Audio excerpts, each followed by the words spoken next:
Now we come to the hydraulic brakes in lecture 16. This is the figure. We showed the construction, the layout. The main component in this is the master cylinder, which is filled with brake fluid. This is the disc on each of the front wheels. This is the rear wheels. Generally the front wheels these days have the disc type of brake, and the rear is the brake shoe type of mechanical and hydraulic brake. This is the brake pedal, which is connected to the master cylinder. There's a piston inside the master cylinder, and this is the lines. These are steel lines, steel pipes going to all four cylinders. Flexible pipe is there towards there's a joint connected and a flexible pipe to the front wheels wheel cylinders or the disc, whatever. Just like the master cylinder, there's a wheel cylinder in the brake shoe. As you see, we have studied already this. These are the brake shoes. This is the lining, friction lining, and this is the wheel cylinder. There's a piston inside, and when the brake fluid comes in at pressure, this is moved this way, this is moved, and the brake is applied.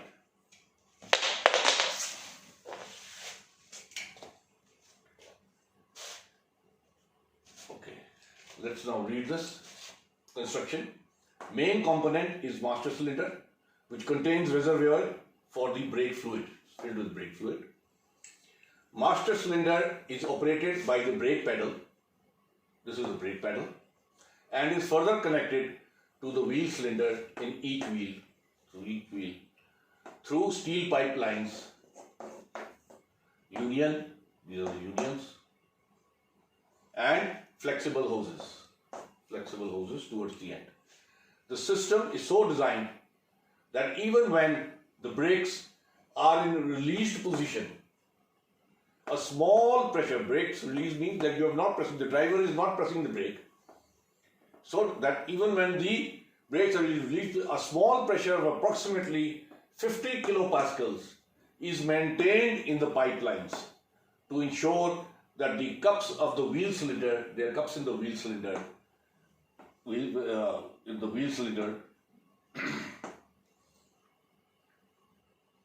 the cups of the wheel cylinder are kept expanded. In the wheel cylinder, these cups must be kept expanded so that the brake fluid is controlled, the movement is controlled. This prevents air from entering the wheel cylinders. When the air cannot enter the wheel cylinder when they come, there are cups inside which are expanded.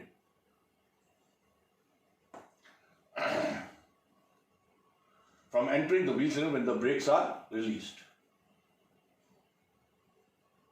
When the brakes are released, the pressure will fall down, and air, if there's any gap, air should not come, and that's why these cups is doing the function of preventing any air from coming in.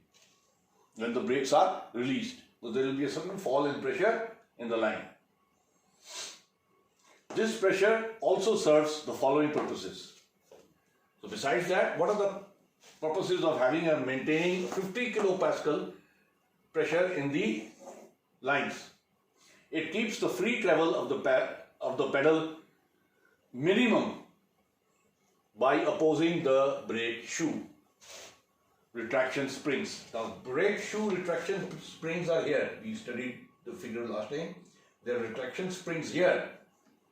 So these, you can say it keeps the brake shoe retraction springs in taut position. थोड़ा सा tight रखते हैं उसको. So that brake pedal, you don't have to, you brake the foot, the driver's, when he presses the brake, the right foot, he doesn't have to press too far down. You can't give that adjustment also. And that is the purpose of that. And means tight, they're kept tight, and slight pressure, they will start moving. That is the meaning. And secondly, that during bleeding, we'll see what is bleeding, I'll explain to you. It does not allow the fluid pumped into the line to return, thus quickly, because this is at a higher pressure, thus quickly purging air from the system. The air will be purged out, pressure is high, air will move from the higher pressure to a lower pressure, and if whatever is the nipple which you do during bleeding, which I'll explain to you, the air purges out. And when the air is there in the system, let me tell you a practical thing, you will find that the brakes are spongy, they say. Spongy means the movement of the brake pedal will not be smooth.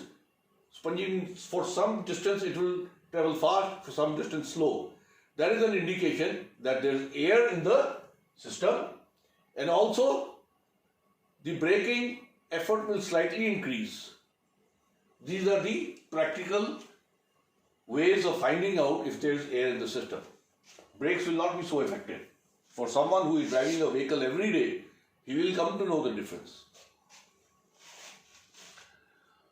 Working, I will explain to you, then we can read it to revise it. Now, this was the brake pedal, and this is the linkage. There is a cross shaft. There is a pedal return spring that when you release the brake, this spring pushes the brake pedal back up. This is the master cylinder. There is a rubber cup.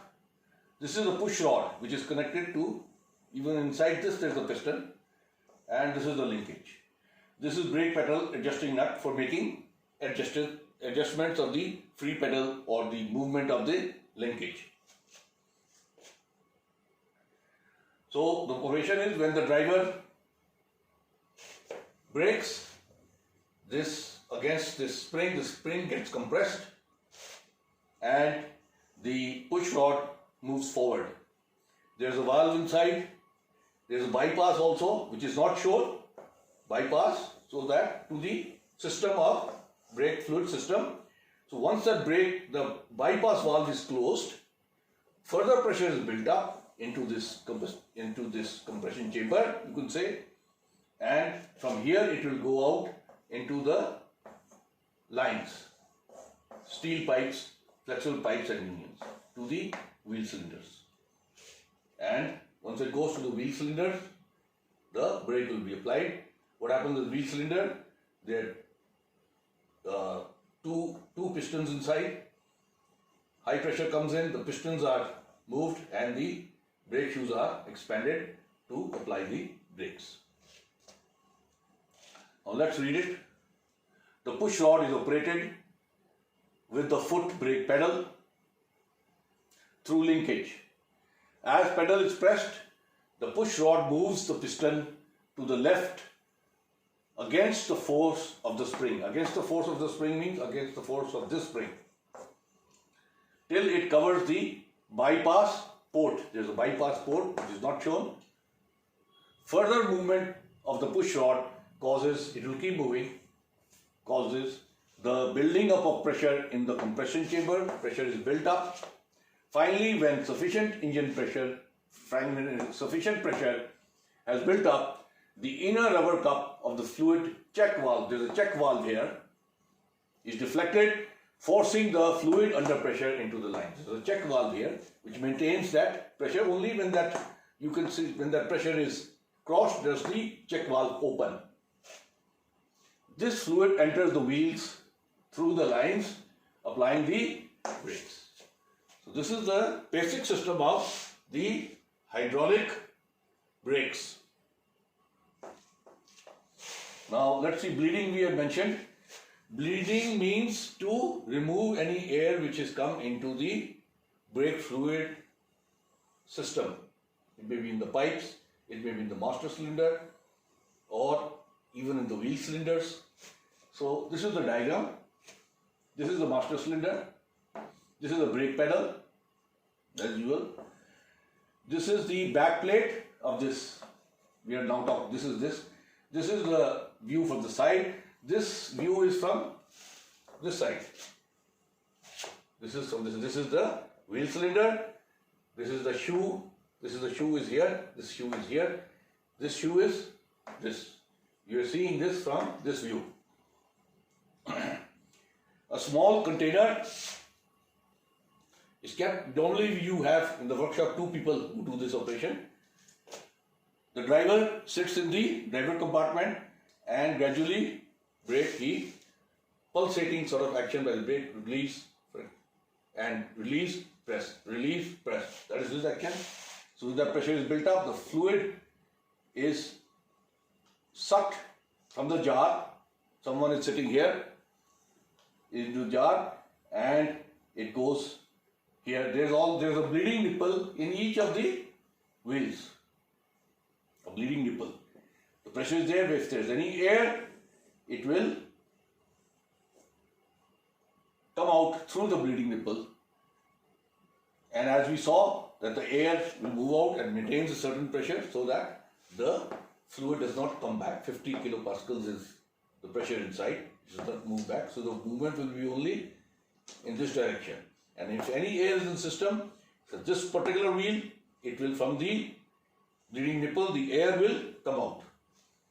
And this will have to be done for all the 4 wheels because the bleeding nipple is in on each wheel. So once this is done, then he'll come here, all 4 wheels. He will do the bleeding. Now, we come to the servo brake system. Servo, what is, first let's understand the term, servo. What is servo? The servo mechanism, any mechanism which adds to the driver's effort in applying the brakes is called a servo mechanism. Driver को break लगाने के लिए मदद करता है servo mechanism. गाड़ी बहुत बड़ी है, छोटे से शू है, and braking effort, some assistance is required for the driver. As the laden weight of the vehicle goes on increasing, more braking effort is needed.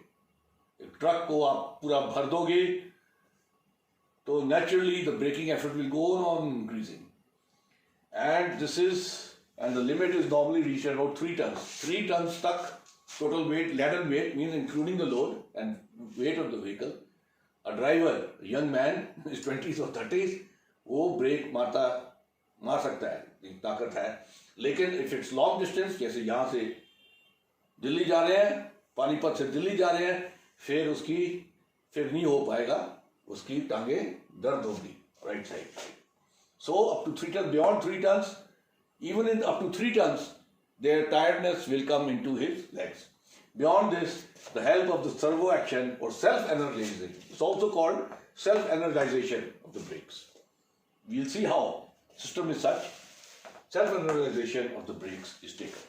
So now let us study this vacuum servo brakes.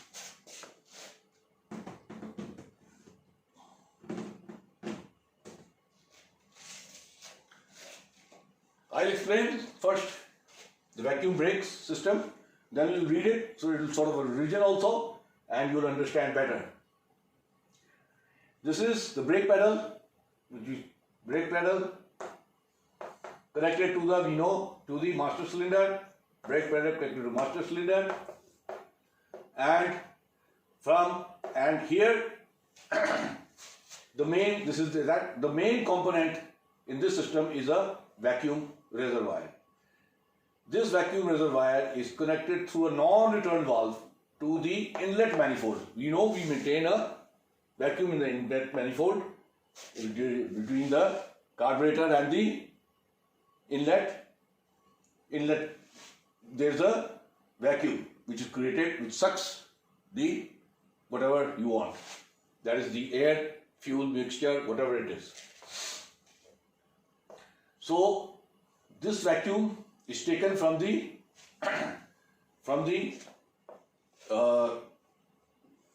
inlet manifold, and this vacuum reservoir is connected. There is a servo cylinder. In the servo cylinder, there is a rod which goes to which activates the brakes linkage. Brake linkage is activated by the servo cylinder. I'll give you the components first, then the connections. There is also a control unit here, as you see. It has got two valves, the upper valve and the lower valve. The upper valve connects to the atmosphere and the lower valve connects with the vacuum. This is a brake fluid. In the control unit, there is also a piston, and which is operated by brake fluid, which comes from the master cylinder.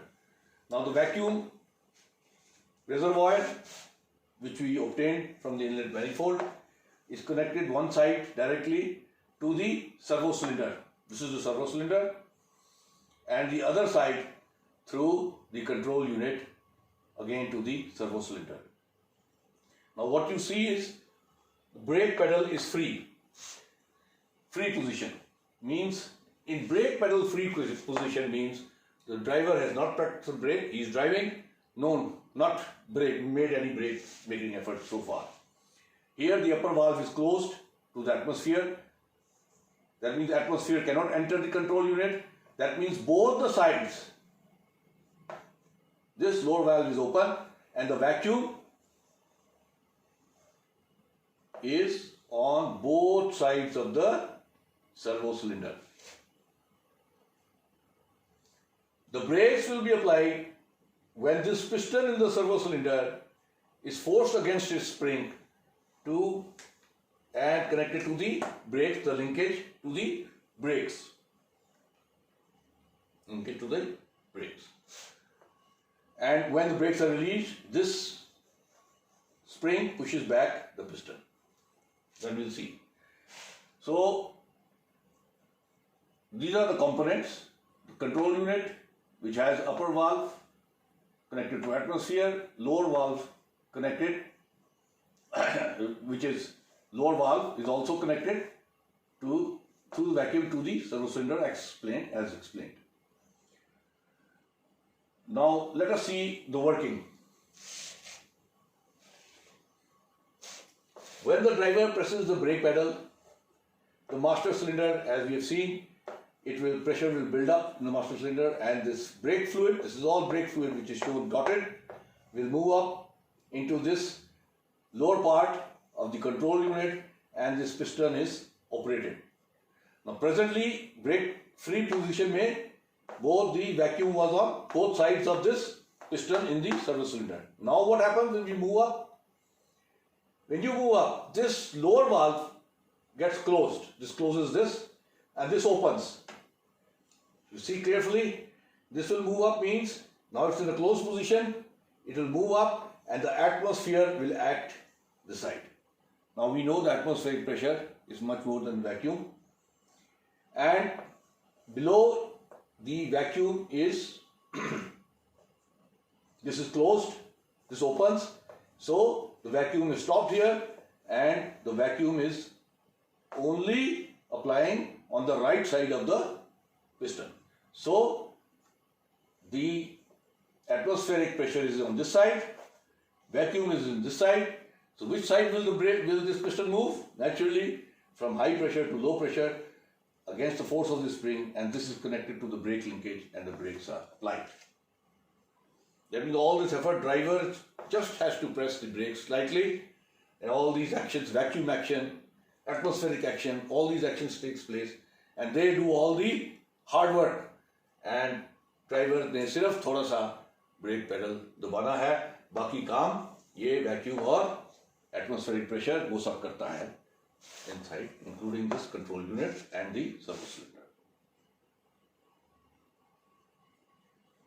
So let us read it. You will understand better. You may have missed out anything. Vacuum reservoir is connected through a non-return valve.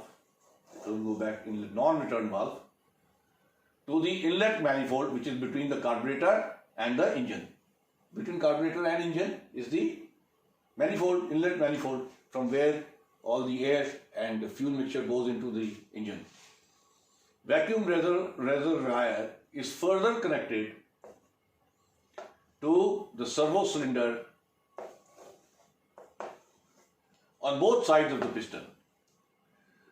On left side, the connection is through the control unit, on left side, the connection is through the control unit,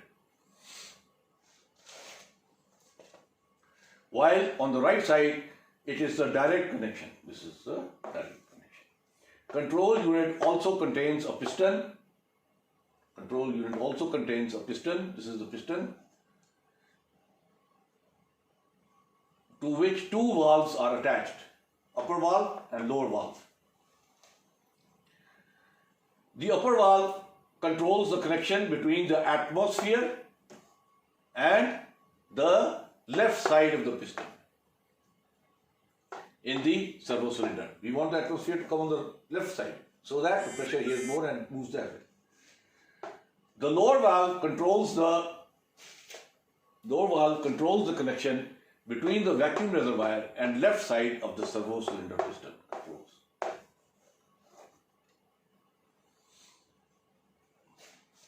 The piston in the control unit itself is actuated by the brake pedal through the master cylinder as shown.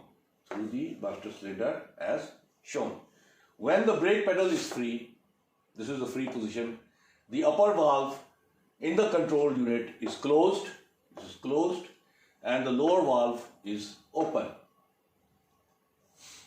Thus, both sides of the piston in the servo cylinder are exposed to engine vacuum, as I explained. Both sides engine vacuum in the brake-free